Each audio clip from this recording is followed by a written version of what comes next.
Have you ever seen a show that reflects an experience in your life so well? Well, I have, and I'm going to tell you all about it today here on the Fly Filmmaking, where we are interviewing the creators of Improv 101. Welcome to Popcorn Talk, featuring movie discussion, news, and interviews. Popcorn Talk. We talk movies. Welcome, guys, to On the Fly Filmmaking. And today I'm talking with two awesome creators of Improv 101, a web series that I adore. I've seen it 3 times through. Aww. I love it. We're talking with Jeff Graham and Sheldon White. How are you guys doing today? Doing good. So good, Mary Lou. I'm so excited to be here specifically with you because you know I'm a fan, and there's no one better to me than me. I can't even talk today.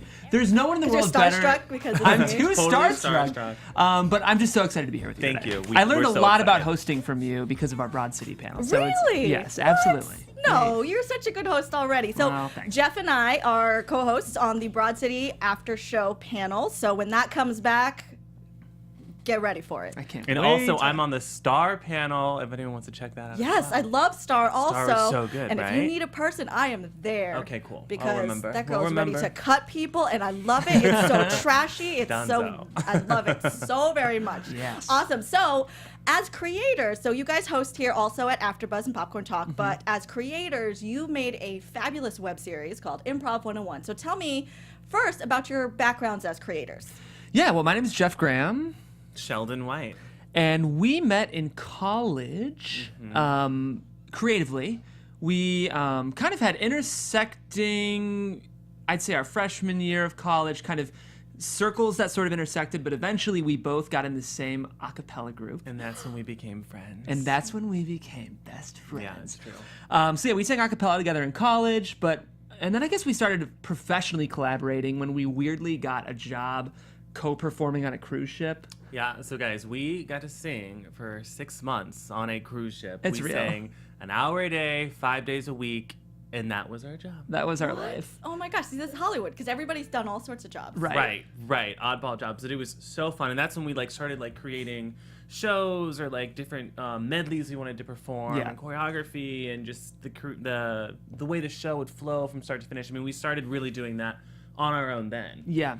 But we've been working together, I'd say, in kind of, external capacities, as always happens. A lot of loose intersections of kind of creative projects. But Improv 101, which is the series we're here to talk about today, is really the first time that both of us have, from conception to final cut, really worked together just as partners. So That's awesome. Yeah, it was That's really so fun. awesome. So outside of this project that you guys have done together and things you've worked on together, have you guys shot web series on your own separately?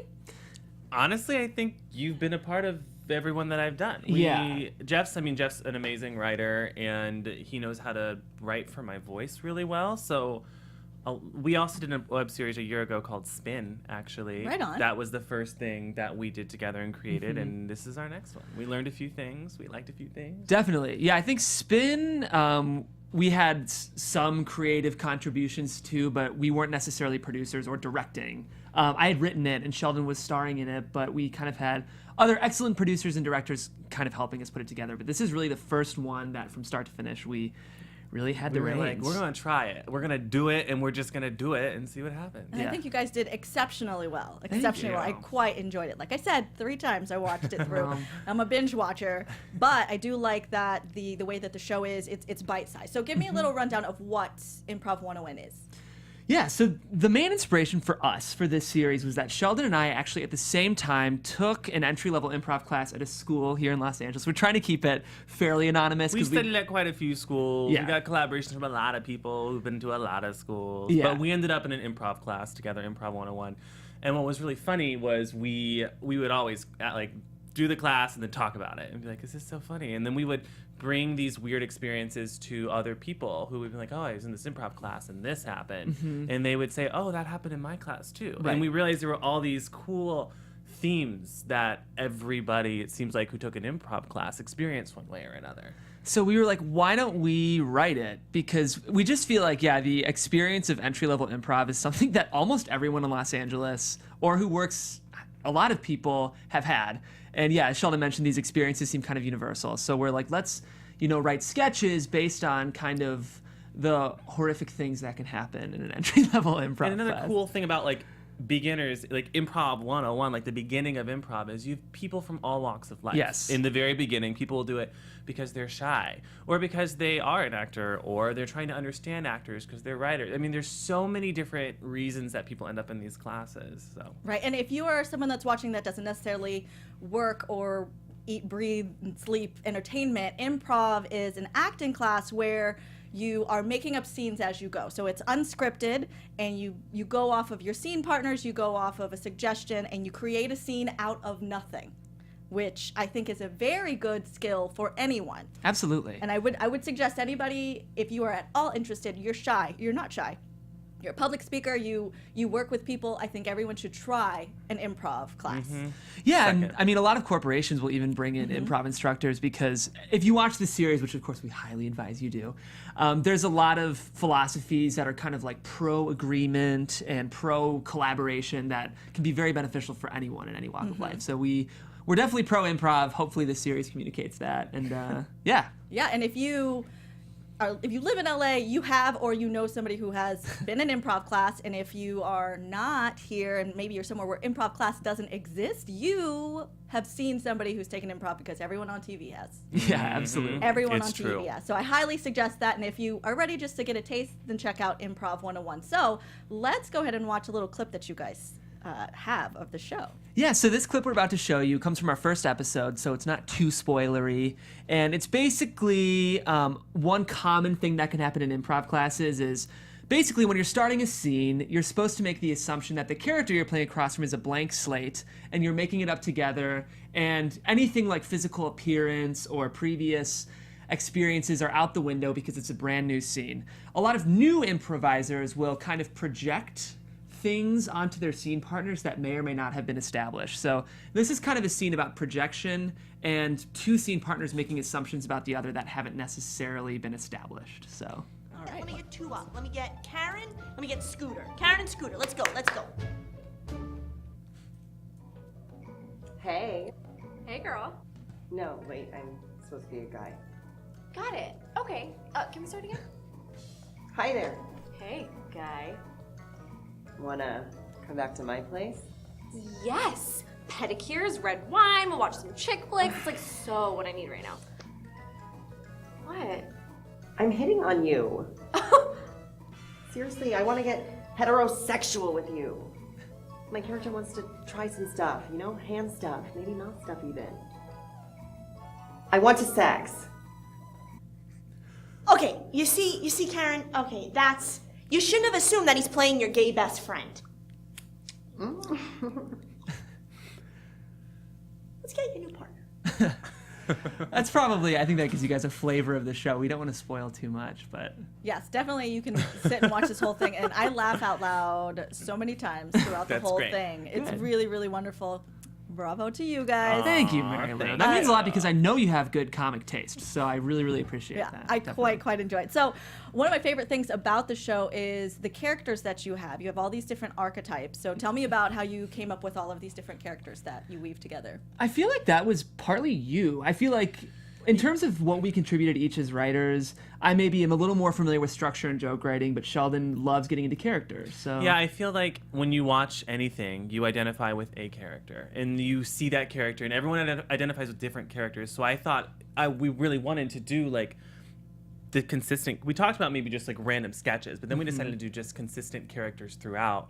And I've been so lucky to have known so many talented actors that always just blow me away in their own way. So a lot of the characters that we created, I mean, we needed different like archetypes and stereotypes of people, but a lot of them were based off of the amount of talent that I've seen from them. And I like Colin, who was just featured in that last little clip, is one of the funniest people that I know. I think he's so hysterical. And so the characters came so naturally because it was so fun and easy to write for him because he's just so great. Yeah, that's one of the really great things of if you're producing projects of your own and you're just starting out and maybe you don't have the resources to cast, write for people you know. Right. Definitely write for people you know if you can, whether you're doing this in LA or anywhere else in the world that you're producing something. You have people who are ready to get on camera and show something fun. Absolutely. So write for them.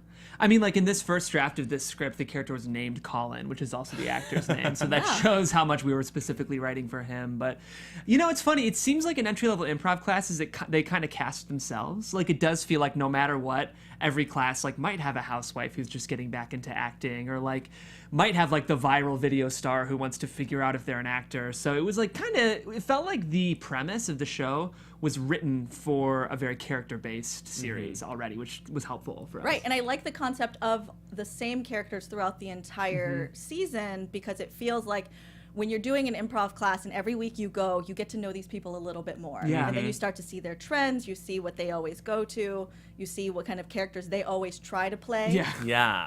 And then, like with Absolutely. this, her trying to label him as a certain type of character would happen to me all the time. To would it? one of my first improv classes, the teacher was like, okay, whoever's going to partner with Mary Lou cannot make her a girl. Because it would always just be like strong, tough girl, or, you know, the overbearing girlfriend or something like that would always happen. They're like, I need you to make her like something low level and a male. So I was like, I'm a janitor. Awesome. And it was great. Like, there was so much fun. Right. It's so funny how we do that. Like, we see someone like, oh, they only play like higher class. They couldn't play like blue collar. Like, it's just so funny to me that that is what we do. We do it all the time in our lives. Like, not just in improv, every single walk of life, how we just judge people. It's Yeah. not good. Well, we were kind of excited to explore that because Sheldon, as kind of an ethnically ambiguous actor, sometimes gets that, which is Yeah, I get that all the time. So we're like, let's put it in the series. Like, labeling is such an interesting theme to explore, and it's so on the nose in an improv class because labeling is a part of the exercise.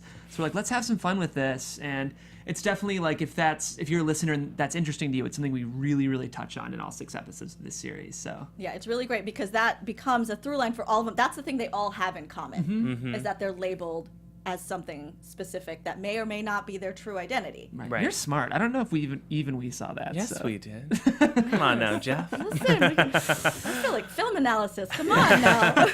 So tell me about the characters. Is it Ryan and Jordan? Yes. Those Yes. are your That's who we- characters. Yes. So Yeah. tell me about how you guys decided on those being the ones you guys will play. Well, acting is something I'm less comfortable with than Sheldon. I love writing, and I've learned in this series, I actually love being behind the camera too. I had a lot of fun directing. We both kind of shared directing responsibilities in this. But Ryan was a nice entry-level character for me. I want to be careful about how I speak here because if you watch the episode, Ryan is kind of very subtly racist. So I want to say that we don't have too much in common, but I think like the kind of over peppy white guy was like a nice kind of entry-level acting role for me. And Sheldon, I think your character features more prominently in the show. So what do you think of Jordan's character? I mean, I love Jordan's character. We were writing it for me from the beginning, but like, he's kind of a little bit of like, he's a little like likes to stir the pot. Exactly. Thank you. Like, he's kind of a teacher's pet. Like, he likes to like be on everyone's good side until like, and then he likes to pick on people, which I think is super fun. And then I really liked like his moment at the end of an episode is, that frustration was building from the beginning with him, and it's part of my own frustration that like I have in my own life. So it was just really fun to be able to put that on camera into this world. Yeah, it was a really fun monologue that you did, and I was like, oh, that's coming from a real place. Yep, that was real. That was That real is coming life. from a very real place. So I hope you guys check that out when you do get there. Tweet me, tweet the guys, let them know what you think of Improv 101 because it's so funny. It's so great. And of your characters, my favorite was the teacher. Oh, isn't she So the best? Tell me about her. How did you find her? Where'd she come from? The character, all of that. I love her. Sheldon brought her, which I'm so grateful for. Yes, I have studied at Stan Kerr Studios with Nikki for a while. Like, it's probably been maybe about a year. And I just saw her every single week, and she is just a fascinating actress who makes amazing choices, and she's so specific, and she's got all this talent. And you admire that talent, but then when you get to know her, she's like an even better person. Like, she's one of the kindest, nicest, most hardworking people that I know. So we initially, we wrote it and we didn't write, this one we did not write for her necessarily, but I was in class one week and I was watching her perform and I was like, oh my gosh, I found our teacher. And it was so exciting because Celeste is such an interesting, quirky character that, she can kind of push buttons. Like, I feel like had we not have cast someone as talented and likable as Nikki Gazelle, and shout out Nikki, you killed it, she might have come across as kind of unlikable, because she makes some choices in class that are like questionable teaching choices, I think. Yeah, she does. And that's part of the comedy of the series. But Nikki, just like from the moment you meet her, she's just like unreasonably gracious. She's just like the kindest, warmest person. And for kind of newer producers, it was so great to have her on set because she was so great to work with. And yeah, I think it's now I can't picture anyone else in that role. And it was so funny too because at the audition, like we auditioned her and we had quite a few auditions lined up for like a lot of different roles, but I was kind of like, let's just audition Nikki for this one and just like and I didn't want to like overhype her, but I was like you'll see Jeff, you'll meet her, and she just blew it out of the park. Yeah, she was amazing and so many layers, and she reminded me so much of all of my different improv teachers because I've had really great ones that were caring and loving and some that were like, bro, you should not be doing this because you hate people. Right. You know, but she had all of these layers that I just thought were brilliant, and I felt she was such a strong entity. She's the glue. I think in the whole thing. Yeah. She was great. I adored her. What was her name again? Nikki Gazelle. Nikki Gazelle. Get it, girl. I love it. Awesome. So now let's talk a little bit about production side. So I'm always interested in what kind of gear was used when you shoot something like this. Yeah, you know, it's funny. I think from a producing standpoint, we're lucky we had a really, really great DP on set. Alicia Deniger, we have to shout you out. Yes. A And- lady DP? Yes. A lady Yes? DP, of course. Absolutely. And a lady course. assistant. We had her Lady DP. yeah. Yeah, so she helped us light, but we were mostly using Kinos. The way Nikki's lit here, we had a China ball. And then we also, one other thing that we did was we had 3 cameras running all the time. Okay. Because we essentially shot 26 pages in 2 days, which is kind of very ambitious for our first time, like leading it. So one of the ways we were able to do that was to get 3 different cameras at the same time, and they were Canon T5Is. Great. I'm learning camera technology. Yeah, which is so great. And then I'll tell you guys, I know about cameras, and a Canon T5i is something that is very affordable and accessible to everyone. You do not need, which I tell people all the time, you do not need the top end to create content. Right. You know, you just need a camera that works. Yeah. And utilize what you have, and I think that's a really wonderful thing for people to know. Absolutely. Oh, yeah, absolutely. Yeah, so it's we sort of shot it almost like a multicam, single cam show, because we were shooting in a rectangular room, but basically we would just set up like it's how most single cam shows work. Single cam is kind of a misnomer because like The Good Wife is probably shooting on 3 cameras at a time, just changing angles. But yeah, we would set up just 3 Canon T5s on tripods and run the scene, then push in a little bit and run it again. And we shot it like a very conventional single cam show. Yeah, we did. And the actors, we selected actors that were so talented and so prepared that we were able to have fun with it. Like the shooting schedule was very tight, but we somehow always had planned a little extra time to like let the actors have their fun, which is I think part of what makes it special. Right. Yeah. Good. And that's something to note, that having a good shoot has so much to do with the pre-production. Yeah. So talk to me a little bit about your pre-production that went in before shooting. We probably spent 4 or 5 months writing all 6 of these. We cut some episodes because we knew I think 6 felt like a great number for our first season. We even thought that might be ambitious, but once we had it written and cast, we chose our weekend, and We chose a weekend and we actually pushed it back. Like we were supposed to shoot in December. Yeah. And then I was like, I think we could do this tighter, and I think we could figure this out a little bit better. So we ended up pushing it back a whole month. And that month's time, pre-production is not something that you should just rush through and be like, oh, we got it. But then we assembled all of our crew, and then we had that. It was really just the scheduling, which was kind of, every actor has a conflict of some, not everyone, but a lot of them have conflicts because they have lives too, and you have to respect that. But we spent a lot of time really working with the schedule, and I really think the schedule, on top of having so many strong people in their own departments, is what was really beneficial. Yeah, I mean, the way the series is structured is basically there's generally two-person scenes that kind of ground the writing, and then Celeste, played by Nikki, who's the teacher, kind of doing commentary on the side, and then the audience either reacting in comedy or horror. So we basically shot all of the audience reaction stuff on the first day, in about the first 4 hours. We spent 4 hours, all cameras on the audience, picking up different things. And what we would do is we would have the actors come up in front of the audience and perform it, which was really beneficial for them as well because they were able to rehearse it. They were able to rehearse it with an audience. And a lot of the cast didn't really read a lot aside from like what their moments were.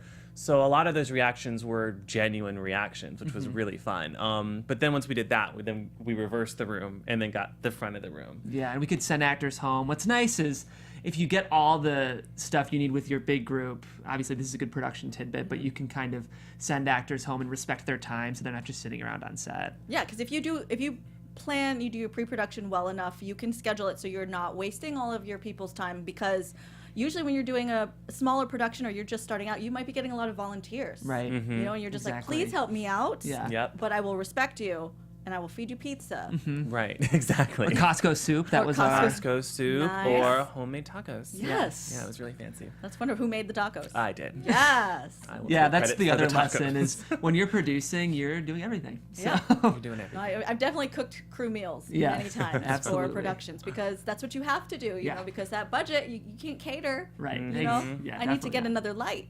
not. Yeah, for sure. Great. So I love hearing that kind of stuff. And I like a lot about this show is it's one location. Yeah. So it's very, not necessarily easy, but Achievable. achievable. Yes. Correct. And whenever I first started, and I know a lot of other people who just get started, you're like, I have this grand idea. I want to shoot my amazing 3-hour movie with all the locations and helicopters and explosions, but find a story with one location and go with it. And go with it. Simplify, simplify, simplify. Well, that was like when we had the idea, we're like, do we really want to can we do this? And you were like, you know what? We can. We're like, it's one location, it's recurring characters, this is achievable. So, Yeah. So tell me about this location. yeah, it's Sheldon's. Yeah, it's a fun office. There was just this office space. There was this huge room, this huge weird room that Which I will say, it's a large, weird room, but all improv classes are in some random room in some random building somewhere in Exactly. town. exactly. It's very rarely at a school. Yeah. So we loved that this room was just so the walls are so oddly shaped, and there was this awful couch. Yeah. And the more we thought about it, we were like, you know what? Celeste would have bought this couch. This is a couch that makes total sense for this series.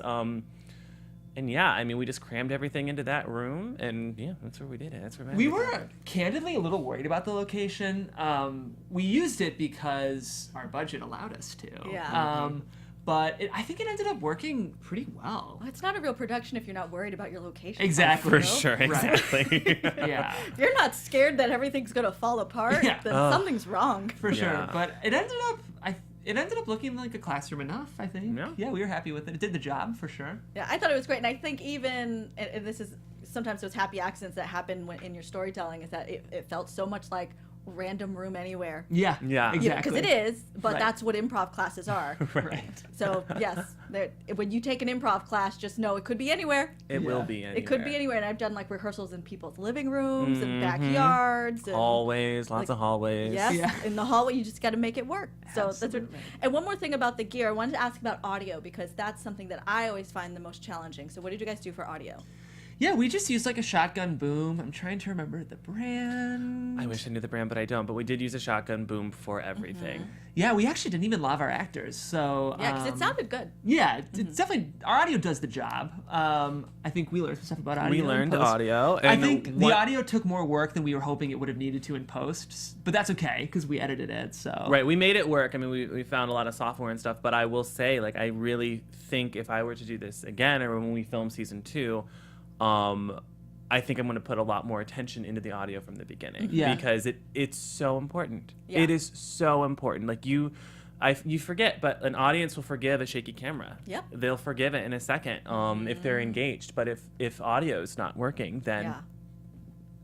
it does a lot. And as on performer side, we don't often think about that until later, and you're like, oh, that's weird. Right. Yeah. Something sounds weird. So yeah, audio is always a struggle for me. But I'm glad that you guys, you guys achieved it well. So what, did you have an audio person? We did, yeah, but it was funny. It was actually his first time. It was his first time. Oh, right on. He's such a great guy. He was like one of the nicest people. You're like, we want to work with you. You want to work with us. Let's do it. We trust you. And yeah, Justin, you killed it. Justin did well. Justin, did very audio well. guy Justin. How many times did you guys have to hold a boom mic? You know, None. I hate You to say didn't? it, but I didn't never touch held it. a boom on I didn't. set. We were doing a lot of things, but Yeah. I never touched a boom mic. Oh Yeah. my gosh, all of my sets, I've touched everything all the time. I'm like, don't worry, I got it. It's fine. You press record.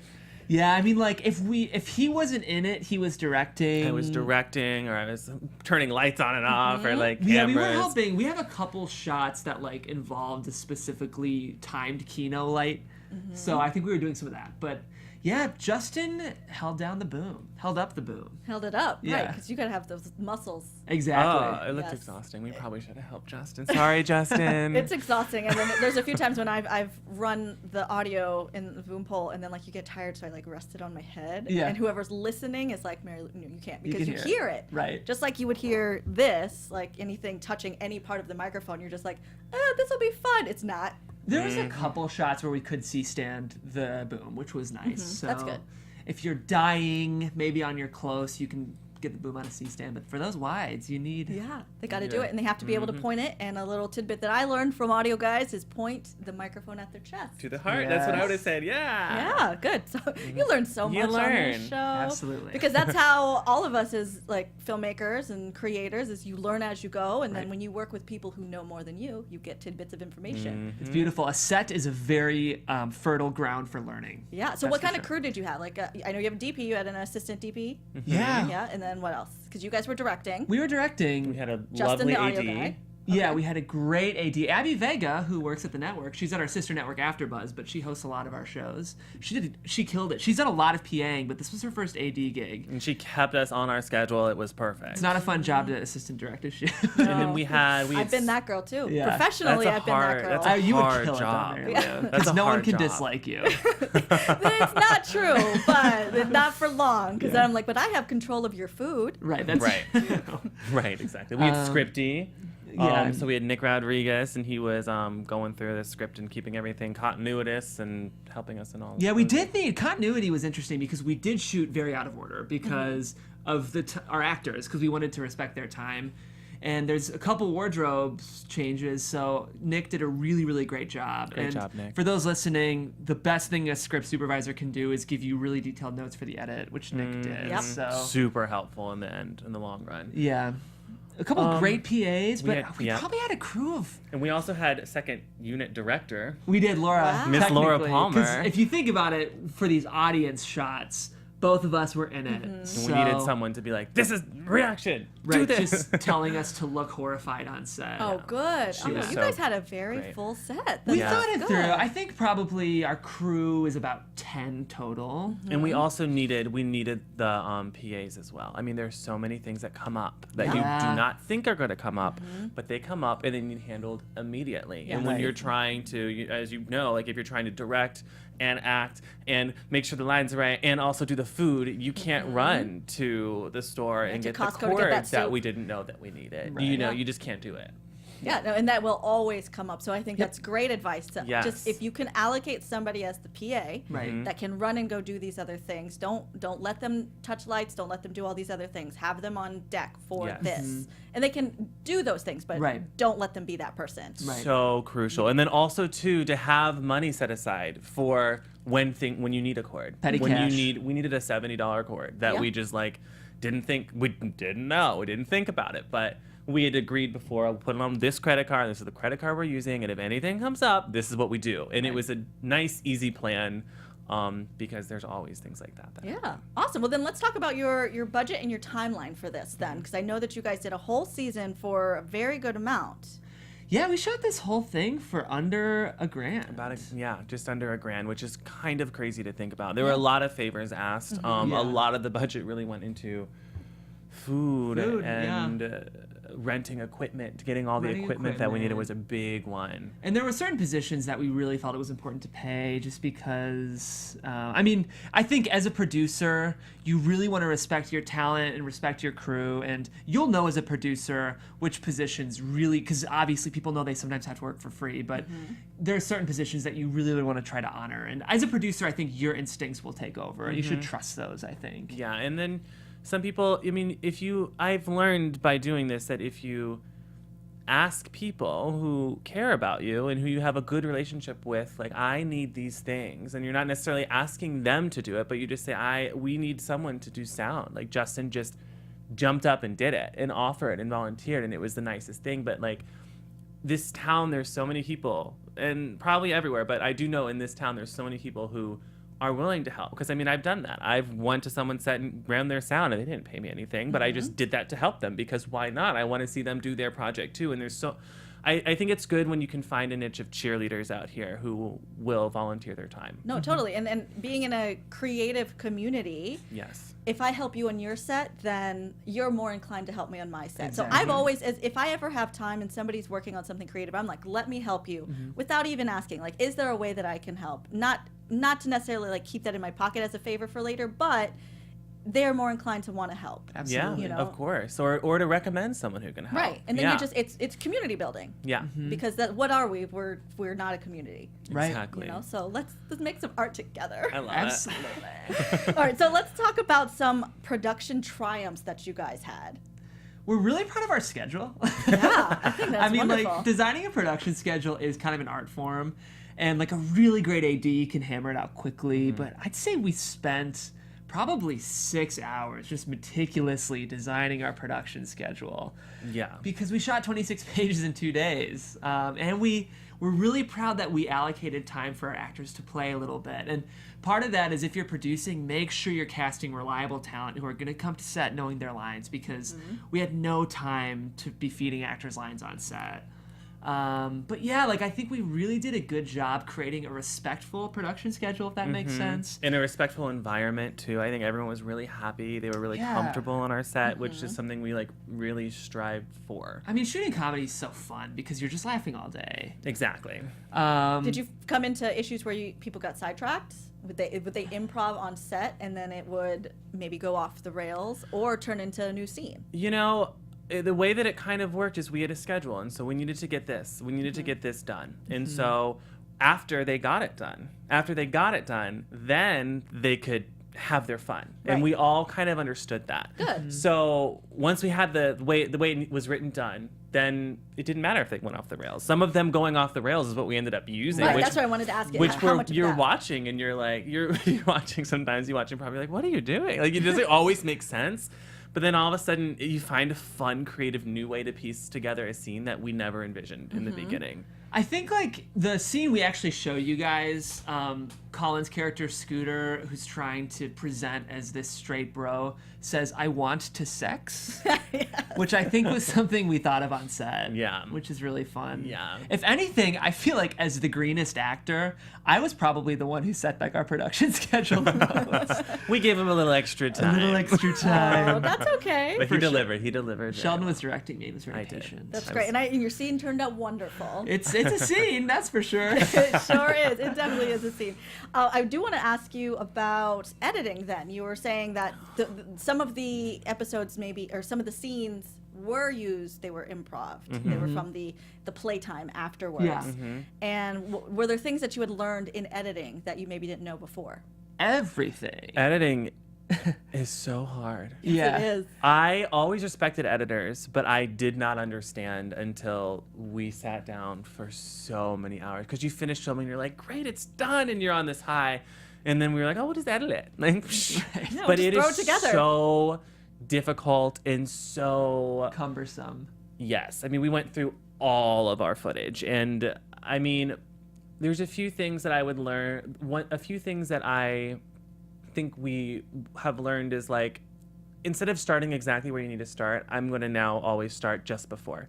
So if that means that people are starting the scene at the front of the class, I really want to start them walking up. Like, Right. especially with movement, always capture that movement, because we were able to make it work, because we did have that in there, and we had to like figure out how it worked. but movement is so tricky. And then also just consistency. Like we had one of our actors who moved the hair a little bit, and so all of a sudden you can't have hair behind your ears and hair in front of your ears. Yeah, can't and do that it. was a very big challenge that we just didn't expect. We didn't realize that would be a thing. Yeah. I think, but one good tidbit for your listeners is that you may be surprised to learn we edited this on iMovie. I think Right. On Yeah. iMovie. Does the job, and like I think I wouldn't say like the editing is the thing that's gonna win this a web series Emmy, but like Are you sure, Jeff Graham? But it does the job. I mean, like honestly, if you get everything you need on set, you're just trying to make cuts. And honestly, the thing is, what we learned I think the most is comedy editing is so important because we really changed the pace of scenes by the way we cut them together. Yeah, it's interesting because on set it needs to feel right, so you need that quick pace. But at the Right. same time, all that air in between in editing is gold to help you figure it all out. So yeah. Yeah, I mean, I'm trying to think I think mostly what we used is pretty close to scripts. At the end of the day, I don't think we put a lot of the improvised work in there, even though it's about an improv class. But it's nice to have the options. Yeah, we had sure. so You many can options. play with it a little bit. And it was weird too. Editing is telling its own story. It's the story. You like put the story together, and you can do it in different ways. So like the scene, an example of like an actor derailing. Colin, he only had one line there. The clip that we saw, and it was I want to get heterosexual with you, and that's all that it was. And then he just kept playing with it, and then all of a sudden we had, through the editing, a way to make this joke that was like a 1, a 2, a big 3, and then a long pause silence. And none of that would have been there if we didn't allow people to play. Right. Yeah. And you have the choice you could have cut it the way it was originally written, or you could turn it into this other really juicy scene that Exactly. might not have existed otherwise. Yeah, so you never know what you have. And like even there's a couple audience shots that we used before we really slated the scene. Like sometimes the audience just looking around. we're like, Actors, the cameras are on you. The cameras if the are camera is always- on you before they say action, that camera is on you, and it's Right. grabbing some good stuff because Yes. you're not there. Because you're just natural, you're just feeling all right. Yeah. we were like joking around. We're like, what if we actually use this in the edit? And then we put it in. We're like, okay, That's we're gonna funny. use it. Here it is. Yeah, exactly. That's great. Yeah, they're always watching. Yes. If you're an actor, the audio is always listening. Yes. So learn how to turn the mic off if you're loved. Yeah. I learned that very early in my career where I was like, I'm going to the bathroom. Off. Yep. And when I couldn't figure out how to turn it off, I would take the batteries out. Yeah. Just so you know you're safe. Yeah. I was like, this is Like, I weird. just can't. I just I can't just do can't it. do this. But yeah, so just know that if you're performing, they're always listening, they're always watching. Everything while you're on the set can be used, which is not a bad thing. Right. Right, exactly. Doesn't mean you need to be on the whole time. Yeah. Yeah. But also, be on. It was valuable though. I mean, like I think editing. I've edited some music videos that I think maybe you've seen, Yes. but I hadn't edited like narrative. Yeah. Well, then there is narrative components to music video editing, but it was. I'm so glad that the first real narrative project I edited was my own because I learned so much, and I think neither of us are probably the fastest editors, but I think we're really happy that we got the chance to really cut together what we wanted. Exactly, and it goes all around. Like because we edited it, I'm a better actor because I edited my work. Like doing that, you're like, what am I doing? Or like you're not like you're just Yeah. like Right. pretty critical, but you have to forgive and you have to like accept the good things too. But it's made me a better actor. It's made me a better writer. Yeah. It just makes you a better director for sure. It's everything. I really highly recommend doing it. It's not fun, but do it. You don't have to do it every time, Yes. but do it and learn because Yes. there's so much to learn. There's so much to learn from that where, like for me, editing myself, it's made me a better host, made me a better performer. Also, you learn more about little tics that people say or not finishing sentences. Yep. Yeah. Right? That could be the worst thing Yep. when editing anyone is when they don't finish the sentence, and I'll get so mad. But when somebody does great, especially if it's myself, I separate myself when I'm an editor and I happen to be editing something that's myself. That's somebody else. Yeah. I'm like, You what is have this to girl do that. doing? Absolutely. So I'm super critical of that performer, but then I'm also like, yes, girl, you got it. Like, that was amazing. So true. And I'll sit there and be like, oh, you stupid, you so good. Like, this is me while I'm in my editing cave just talking to myself. Just talking all alone. It's You need amazing. to. You need Hours to, or on you'll- end. Because you you'll go get into crazy. the cave. Yeah. You definitely get into the cave. Cool. So what about some production fails? So what are some things that happened that you guys had to fix on the fly? Like you had to go get the wire, right? Yeah, You were that was missing a wire. one. Because what happens is when you're on set shooting on DSLRs, you fill up these SD cards quickly, really fast. So have a lot of SD cards on set. We didn't know that. And we were constantly dumping footage. Yeah, so not only do you need the SD card and all the footage, but you need new ones, but you need someone to dump it too. That's another person. That's another time a PA becomes incredibly valuable. Yeah. Yeah. But the cord we needed to dump the footage from the first 4 hours of audience work we had were like, we don't have it. So we had to send someone to, I think, the Fry's Electronics in Manhattan Beach to go get it. And that was one production fail. What was that the cord, cable? This is so bad, I don't know. I think... No, we just. So what did you do with it? You connected the camera to the computer? Yeah. Or the Why didn't SD you- card reader. Okay, it was an SD card reader. Yeah. So it was a cord from the SD card reader to the computer? Exactly. Okay, so then it depends on the SD card reader. That Right. must have been it. Apparently, that's Yes. what we have learned, kind Yes. of. If you're not a techie producer, make sure you have someone on set who is. That's one Incredibly thing we learned. valuable. And then the other funny thing that happened was, you just have to be prepared that things are going to go wrong. So, Jeff was doing his scene with Daryl, another awesome AfterBuzz host here, and they're going, and I was directing it, and then all of a sudden the fire alarm just went off, and so you're like, oh no, what do we do? And Jeff was like, oh no, like let me fix it, and I was like, no, you stay there, you're acting great. I'll take care of it. And so the fire alarm's going off, and I'm like running through the building trying to figure it out. And then finally I see this one person who's like, you got to go all the way across the street to like talk to the security guard. And so I'm like, great. It's downpouring. So I'm just like running through the rain trying to get there. And then The Chariots of Fire theme playing behind. exactly. And then we finally got it off, and I just walked in just like dripping wet. And I was like, okay, let's go again. You were done shooting though at that point. I was done which was shooting at great. that He point. was wrapped, which was like so lucky. Because I was like, So- don't run in the rain. What if you have to be in another I scene? know, But yeah. that But makes I was sense. ready to go. Yeah, he was wrapped, Yes, which that's was great. That's a good co-producer. Yeah. Teamwork. Good job. Teamwork. Yes, oh, that's like it's all about the team. So, how about any clever tips or tricks or things that you had to fix quickly that maybe weren't the most ideal thing? I'm trying to think. I will say I gotta pat us on the back because I do think we really prepped pretty well for this shoot. Yeah, having someone prepared to just be an errand runner is That's like wonderful. really a good tip. I think we took away. I'm trying to think of like things on set that we had to really kind of last minute. Yeah, we were very planned. But I mean, there is the element too of like you being. I think everyone needs to always be open to everyone's suggestions and input because there would be a Yeah. few times that our DP envisioned it differently than we did, and that was tricky because he and I were pretty much on the same page just because we've been there from the beginning.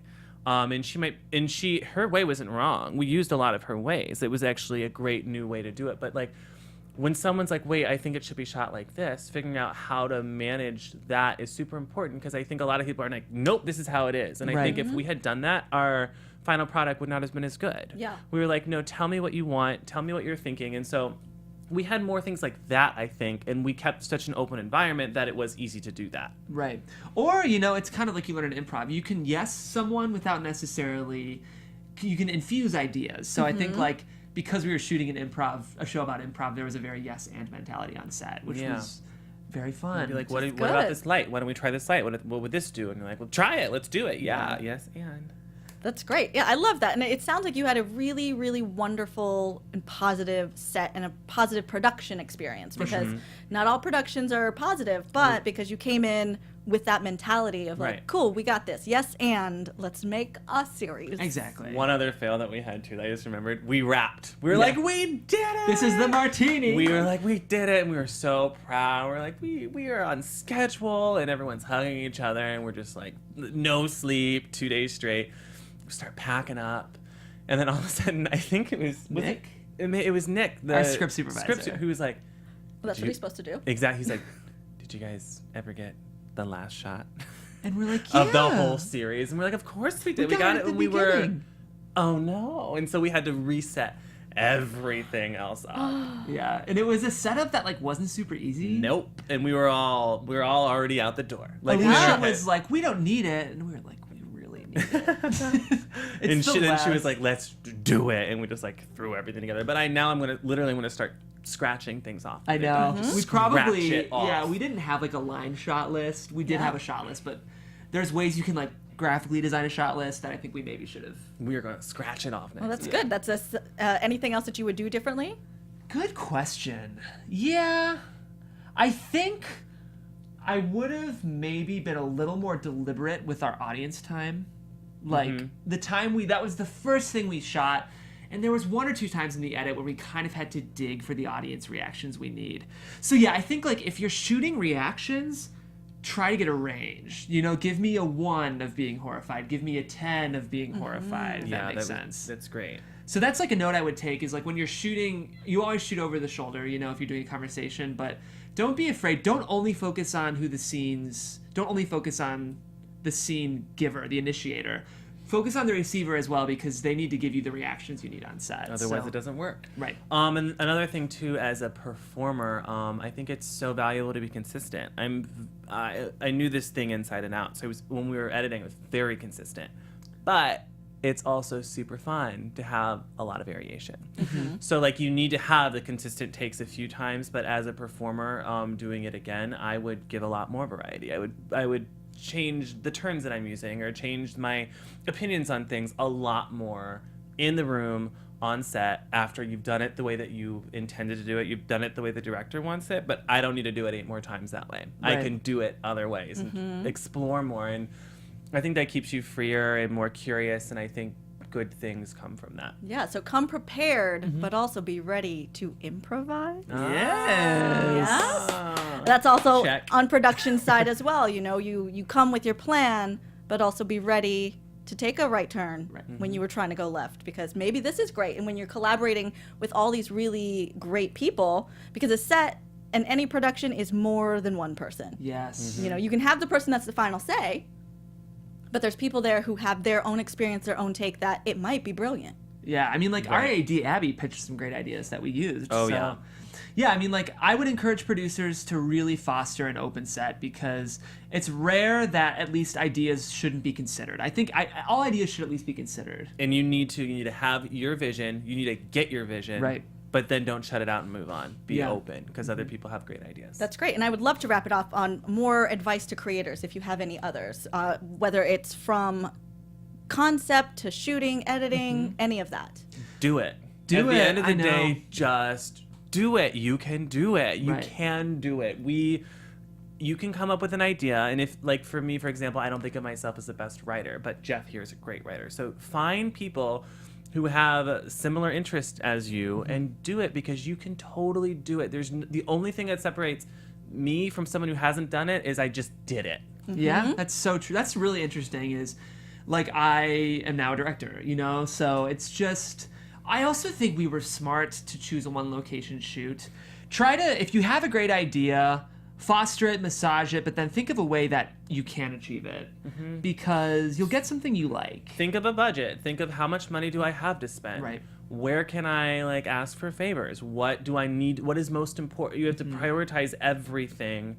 And I mean, I think creating things that you can afford are also super valuable for your creativity, and hopefully one day you'll be able to do that thing you've always wanted to do, and you need to do that. But also, in another note, try something that is attainable and that you can do.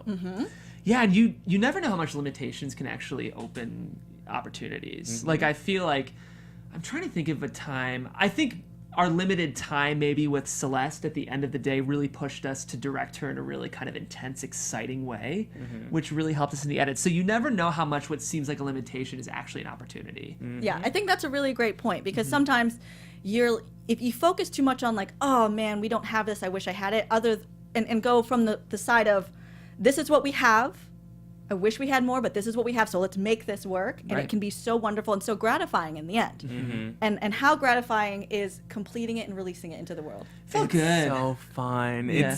It's so vulnerable. You're like, oh, we've been working on this for how long? Hopefully people laugh. But, like, Yeah. it's such an amazing experience, and it's so fun to be able to put your voice out there. Well, that was the one funny thing is, like, Sheldon and I have worked on projects and released them, but you can always be like, oh, like, that, I didn't love how that was directed, or like you can, like, blame someone else. Just you. We wrote, we did it. co-produced, we co-wrote, we co-directed, and we co-edited this thing. So any complaints you have are like, yeah, that was us. And how's the response been?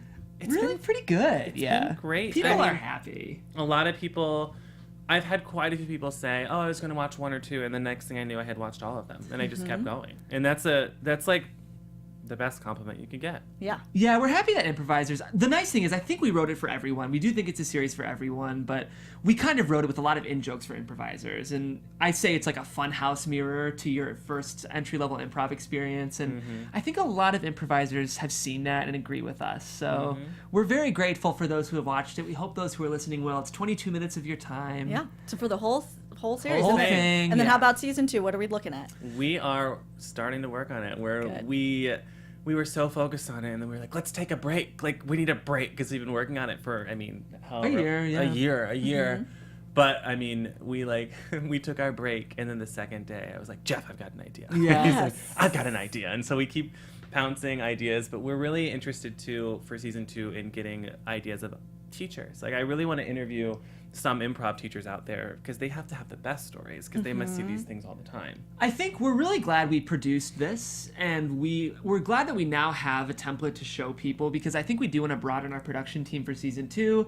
I think we'd like to get a couple more writers in our room. I think we would maybe like to get an editor. Maybe an editor. Even though we loved editing, we learned so much. I think a great comedy editor can show you things that you didn't necessarily see. Yeah. So No, I agree with that. And I think that when you started, you experienced editing it yourself because Right. you need to know all the pieces. But when you move on to getting someone to edit for you, it's going to open up totally new things for you. Sure, we can start working on the next season already. Yeah. And I think we're not afraid to take some more risks in the writing too. I think like there was a couple scenes we were nervous about, but now that they're shot and wrapped, I think we really want to make some big choices in season 2. So Oh, that's so good. I cannot wait for season 2. Thanks, I'm Mary. so Thank you. proud of you for conceptualizing, executing, and releasing the work. Yeah. Because it's the hardest part is releasing the work. yeah, is. absolutely. So you got there, you did it, and it's out there, and you guys can watch it now. So tell them where they can find it and where they can find you guys. Yeah, so our production company is called Mind Probe Productions. We plan on keeping releasing content there. All of season 1 is up on our YouTube page, which is mindprobeproductions.com. You can also find a link.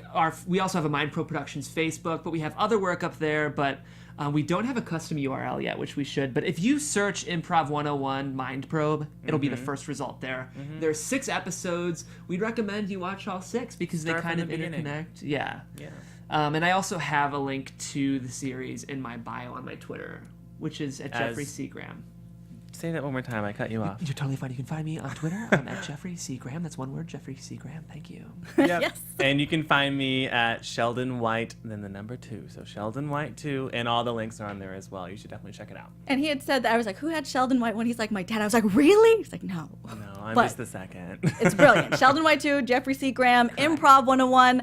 I'm Mary Lou Mandel. Thank you guys so much for watching On the Fly Filmmaking. You can find me on all social media at Mary Lou Mandel and on my blog where I give more details on digital content production for beginners. So if you guys are interested in creating stuff on your own, you can find me over there. I'm Mary Lou Mandel. I will see you next time.